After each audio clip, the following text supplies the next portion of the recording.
Access Live ne Becca Rains onakolwa leero ndi n'omukulu Fresh Dady nga tugenda batunyumyamu mu nsonga ez'enjawulo so kuwabuze ka live access yo abalive Access TV Access program ku BTM TV tubalamusiza kubuuzako Fresh Dady Uganda man okutandikirawo wennyini tutandike kana kayimba kapya ka releasinze inspiration wagijjewo okudda mu luyimba oluvumaganyiza abayimbi abanene nalabye nga nze asobola okudda mu luyimba olwa legend omusajja w'amaanyi olwakuba ne lugenda viral omusajja wa Sweden nendaba nga bano balwonoonye ne ngamba kanveeyo ndutuulemu bannayuganda banyumirwe ekintu kyabwe.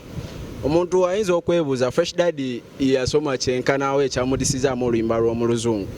Fresh Dady teyasoma nnyo, nali wa primary level nenzirayo nensoma. Bwe nayingira mu industry nendaba nga bazalawa nenzirayo nensoma neneeyongerako sikaala ez'enjawulo.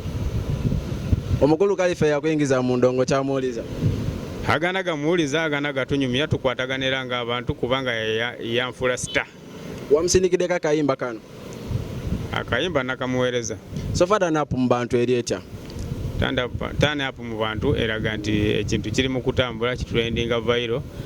Era wenjogera kati oluyimba bw'ogenda ku social media zange lutambulira ddala luli ku speed y'amaanyi.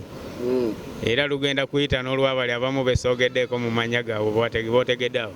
Idea eno ey'okuddamu oluyimba luno gwe watulawo wansi n'ogigira oba waliwo yagamba nti Fresh Dady ekintu kino osobola kikuba? No, natudde nga ndi ku social media okwo ntunulatunula nenengera nga waliwo abazeemu oluyimba balinga babiri nendaba nga ate nange mba ndutuddemu nsobola okikuba ate oba oluusi n'okubayitako kubanga nakiyingiddemu nga nkyewulira.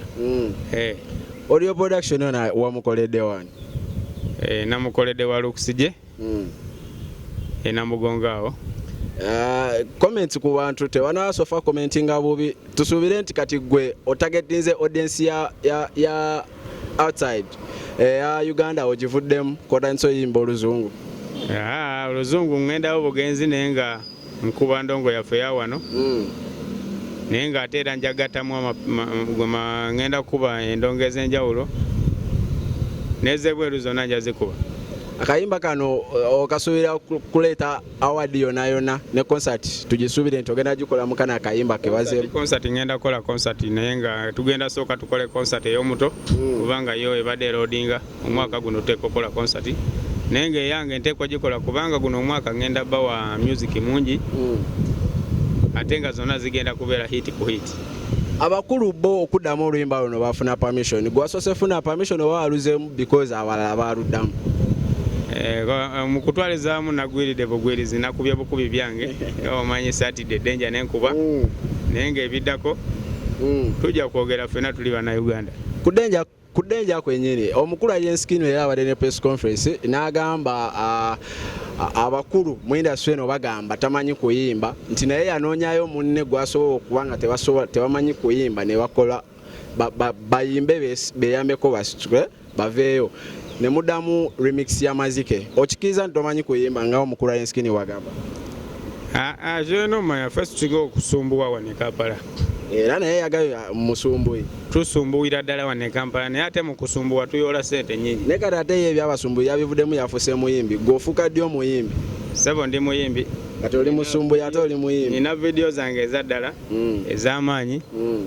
Era obudde buno nkakasa bannayuganda nti project zengenda okuddamu okubawa zigenda kubeera project ziri zennyini temukyali bya joking oba biri bagamba mbu ayogera bwogezi bivuddewo kati nsobola okuba R&B, Afrobeat, reggae style zonna.